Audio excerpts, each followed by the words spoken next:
Ano po ang inyong pangalan? Teresita Bruno Castro. Ilang taon na po kayo ngayon? 69, last October 7. Third question po natin. Magkwento po ng tungkol sa inyong pamilya, asawa, mga anak, at kung ang kasal po. Kami namang mag-asawa, nagkakasundo. Kahit na dumaan kami sa maraming mga pagsubok, nararausan namin dahil mayroon kami paniniwala o pananampalataya sa Diyos. Longer? Opo. Yung kami, nagkaanak kami ng isang babae, tatlong lalaki. Yung tatlo, meron ng pamilya, pero itong puso. Sa Makatwid, ang kasama namin ngayon sa aming bahay ay si William. Opo. Kailangan ko sabihin. Okay na po. Pang-limang question po natin is, talakayin po ang, ito po.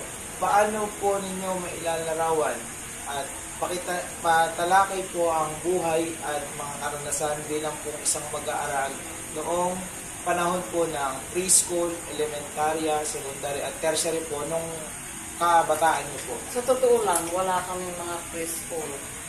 Nung kami, ang kaugalian nun, tradisyon ng mga mag-aaral, tuturuan lang na sumulat ng pangalan at pag abot mo na yung tenga mo, meron ka ng 6 na taon o pataas, sesend ka na sa grade 1. Pero, naman, madali ang matuto ang mga bata dahil nakadisiplina. Yung mga teachers talagang strict, hindi pwede mga kalokohan ng mga bata.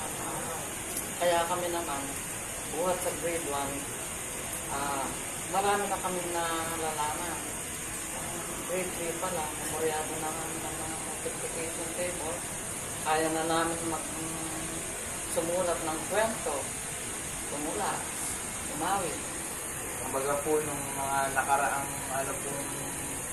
school or pag-aaral po, mas maano po yung yung mas mabilis pong matuto. Kagaya ko, ako porsigido sa pag-aaral. Talagang lagi akong kasama sa mga programa. Kumbaga po, aktibo talaga po. Kasi magilig akong mawit, tumula. Kaya lagi akong participant sa mga programa. Opo. Anim na question po, magbahagi po ng ilang hindi malilimutan or kahangahangang mga kwento na inyo pong naranasan dati tungkol po sa inyong buhay, pagkabata, edukasyon po. Nung ako'y bata, nagiliw sa akin ng aking po. Mahal naman ako ng aking mga magulang. Kaya masaya nung ako'y lumaki. Malaya ako sa sarili ko.